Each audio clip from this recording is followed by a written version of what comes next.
In this week's City Girl Savings podcast episode and the final of our Rewind series, we're rewinding to an episode recorded just last year, Financial Education versus Financial Experiences. I chose to rewind to this episode because I want you to know that the experiences you have with your money are significantly more powerful than any financial education you may have. And I'm speaking from experience. I have a bachelor's of science degree in finance, but my financial experiences have shaped what I do with my money now and how I leverage it to get ahead. In this episode, I share how my financial education and my financial experiences impacted my life, ultimately leading me to the conclusion that you don't need a formal education in finance to be good with money. A financial education is great, and I encourage you to seek it, but it's not a necessity to have a financially stable, financially free life. Enjoy this final episode of our Rewind series. My degree is in finance, but it wasn't until I actually learned from terrible money experiences that things started to improve for me. Seriously, from 18 to 21, I'm a September baby, so I graduated at 21. I was going to class every day, learning about money and finance and analysis. But after school, I was out spending money and accumulating debt.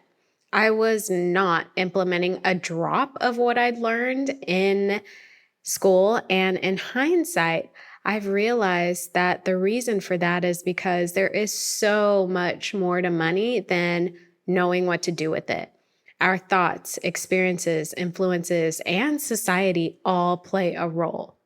In this episode, I'm sharing why you don't need a formal education in finance to become financially independent.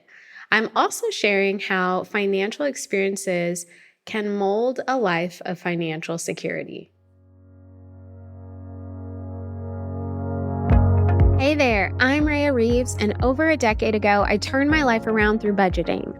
I went from being an overspender deep in credit card debt to being the founder and full-time money coach of City Girl Savings.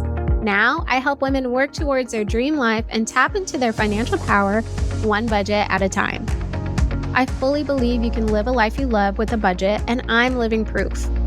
The weekly City Girl Savings podcast focuses on the intersection of money and the City Girl lifestyle. Join me every week along with some special guests as I share my experiences, advice, and guidance on navigating life and money as an experience-loving millennial. In the very first episode of the City Girl Savings podcast called Big City Spender to City Girl Saver, I break down my money journey from start to finish. I'll make sure to link to it in the show notes.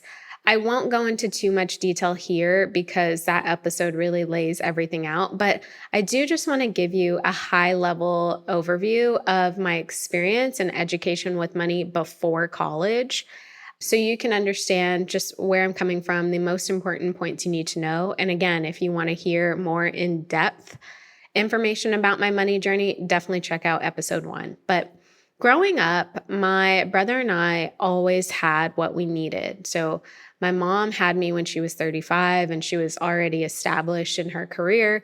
My dad was 26 at the time and had purchased some old oil wells and started a company. So they were both financially sound before I was born, and I'm the oldest.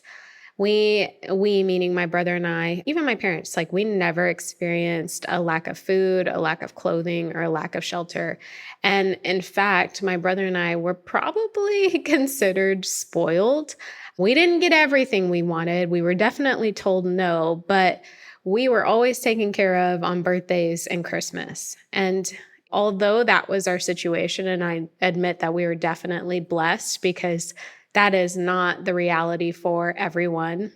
But even though that was our reality, like most people, my brother and I didn't learn much in terms of money management from our parents. I mean, they definitely shared some principles here and there, but they never took the time to specifically hone in on the importance of saving and debt management and credit and all of that stuff. So For example, how I know that they did talk to us about money is that we had piggy banks growing up. So we would get piggy banks of like Disney characters. Like I remember I had a Sleeping Beauty piggy bank and a 101 Dalmatians piggy bank. So obviously there were sprinkles of money in our childhood. I don't really remember what the conversations were around those. I do remember the piggy banks and how fun it was to, put pennies and quarters in there. But we also made money through chores and stuff like that. So we learned like you work for something, you get paid. So there, again, were some principles there, but we didn't learn about debt. We didn't learn about credit. We didn't learn about the importance of saving. And I'm not alone in that. Most of us didn't learn from our parents. But one thing I know I learned from watching my parents was that if you worked hard, you can have money. So both of my parents were hard workers. My dad being a business owner, my mom being in corporate. I saw them going to work every day. And I must have in my young mind attributed that to, okay, if you go to work every day, then you come home and you have everything you need. And I know that has stuck with me till this day. It's still a belief I have because in my core, I truly believe, if you work hard, things will work out. I'm just now starting to open my mind to the notion of you can be financially well off and not have to break your back or working so hard to make that a true statement. That's definitely a bigger mental fish for me to fry. That's a mindset shift I need to continue to look into because up until this point, it's always been work hard and you'll make money, but you don't always have to work so hard to make money. And I think that's where like the wealthy in our society have figured it out. So I'm working through that, more to come there.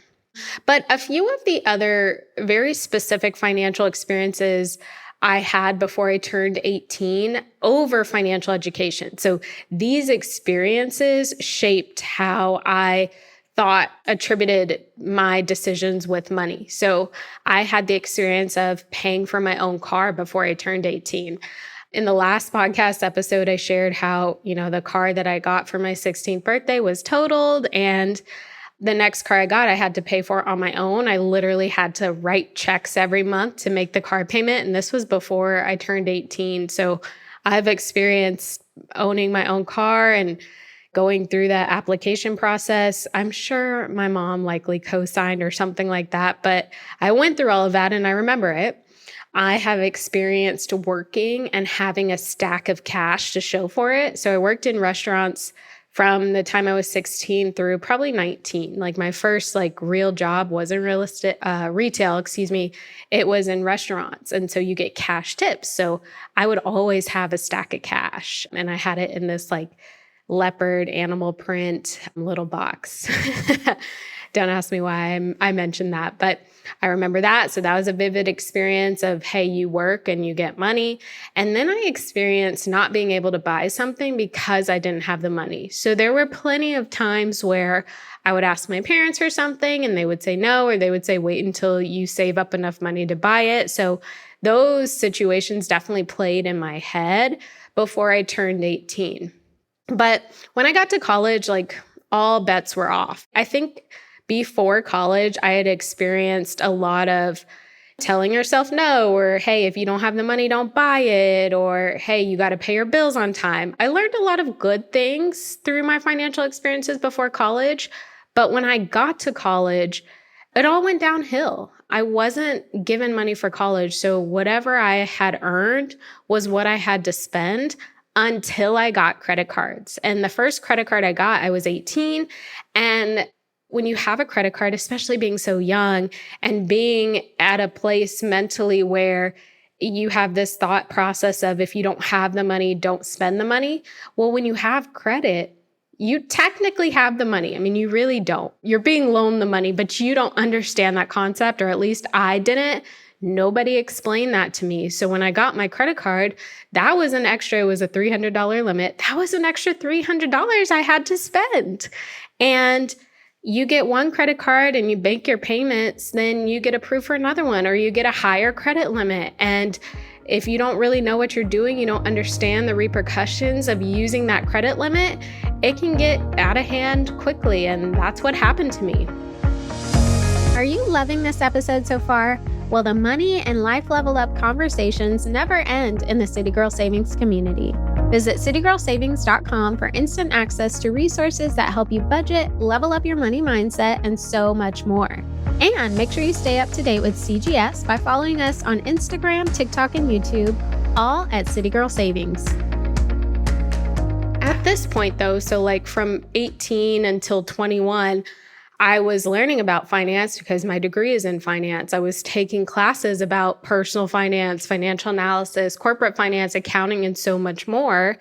And maybe it was just the content and the lessons, maybe it was the teachers, but none of it applied to my current life as a young college student. So I learned it, memorized it because I needed to pass the class, but I never implemented it. And that's a shame, but that's just the reality of my situation. While I had financial education up until this point because of the degree that I had, my financial experiences are really what shaped my actions and decisions and thought processes around money. During this time, so in my college years, I had the stress and anxiety of interest and growing debt balances. So, I opened all these credit cards, not really understanding interest and, minimum payments. And so before I knew it, the balances were out of control. Interest was being accrued. I couldn't afford the minimum payments. It was a lot. I also experienced the ability to live on less because if there is nothing to spend, meaning no money in the bank, no available credit, you have to make do until more comes in. So you got to tell yourself no, you got to stay at home, you got to eat what you have in the fridge and the pantry and just ride it out until more money comes in. I experienced the ease of obtaining credit, especially being so young. And this is definitely a problem in our society, but it was so easy for me to open credit cards and get credit limits. And it shouldn't have been that easy, but it was. I experienced the ease of spending money you don't have because I had these credit cards and this false sense of I have money because of this credit limit. I was just constantly swiping until, I couldn't swipe anymore because there was no more credit available. I experienced the importance of paying your bills on time. So this was something I had learned when I was back in Austin before college because I had my car payment, but it didn't stick as heavily as it should have because I almost got evicted because I didn't pay my rent on time. So that was a big learning experience. I have experienced the importance of paying your credit card bills and paying them on time. So one thing I will say I pride myself on, especially during this trying time, was I always made my credit card payments on time. Thinking back, I'm like, wow, if I had only known how good that was. And because of that, it has contributed significantly to my 800 plus credit score. I mean, the most important thing I did was pay down my debts, but not having late payments also allowed me to get into that high credit score rating because payment history is such a huge part of your score. So your credit worthiness definitely comes in handy when applying for more cards or even for like your own apartment. I experienced the importance of budgeting. I learned it took me 1.5 paychecks to cover my rent. And so that meant that I had to really make the remaining half a paycheck work for all of my bills and expenses. I learned the importance of having a savings. One time I had to call my dad to help my best friend get her car out of impound because I didn't have the money and she didn't have the money. We were broke. I think we had just graduated college, so we weren't even in college. Just a shame. But all of those experiences, mostly negative, taught me a lot and shaped the thoughts and behaviors I have with money today. I only learned these things. So everything that I just walked through that I had learned, I only learned them through the negative experiences I had and not through the financial education I had gained up until this point. So this further solidifies my opinion that financial experiences are more important than financial education or can have more of an impact than financial education. While I absolutely respect my finance degree, I earned it, I definitely learned things, and I feel like my degree does help me feel qualified to talk about money, it really had very little impact on me starting City Girl Savings. In fact, I started City Girl Savings because I knew that if someone like me, so someone who previously had debt and a spending problem and loved to travel and go out to eat and all those things, if someone like me could learn how to budget and save and reach goals and enjoy life at the same time, then I could help other women do the same. So it wasn't, oh, I have a degree in finance, let me start a money company. No, it was, oh, I went through all of these experiences with money and budgeting turned my financial life around. And if I can do it, someone else can do it. So my financial experiences are what shaped City Girl Savings to become the company it is today. And now, 9 years since starting City Girl Savings, there are definitely things that I've learned through financial education. You know, I read finance books, I listen to finance podcasts, I read blog articles and all of those things. So I definitely learn through education. Like I've read about backdoor Roths and I read about retirement plan investment options, and those things that I've learned have had an impact on the decisions I've made. So while I do believe that financial experiences trump financial education, you can still learn a lot about money. You can still seek out financial education and learn and implement what you've learned and see results. I know for me, I will always seek out more knowledge. That will never stop, just the person I am. But while that may be the case, and while I may have learned some things through seeking out knowledge, my experiences have shaped a lot of my financial decisions and a lot of the information I teach. So I know up until this point, I have experienced paying off all my debt multiple times. I've experienced getting an 800 plus credit score and maintaining it for years. I've experienced buying a house. I've experienced managing rental properties.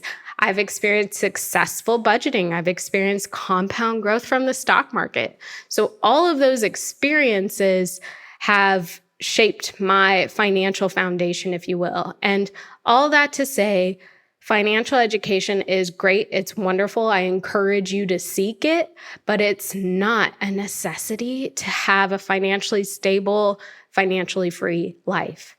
Your financial experiences, whether they're good or bad, can shape the decisions you make with your money so that you get to live the life you want. So I hope this episode encourages you to seek more education as it pertains to finance, but also to embrace your financial experiences and learn from them. Learn what to do or learn what not to do. I promise you it will be worth it. Thank you so much for letting me be the money coach in your ear today. I hope you enjoyed this episode of the City Girl Savings Podcast and you feel empowered and motivated to take the next step in the journey to your dream life. Remember, if someone like me, a millennial who loves to travel, new experiences, and iced coffees can live a life they love on a budget, you can too.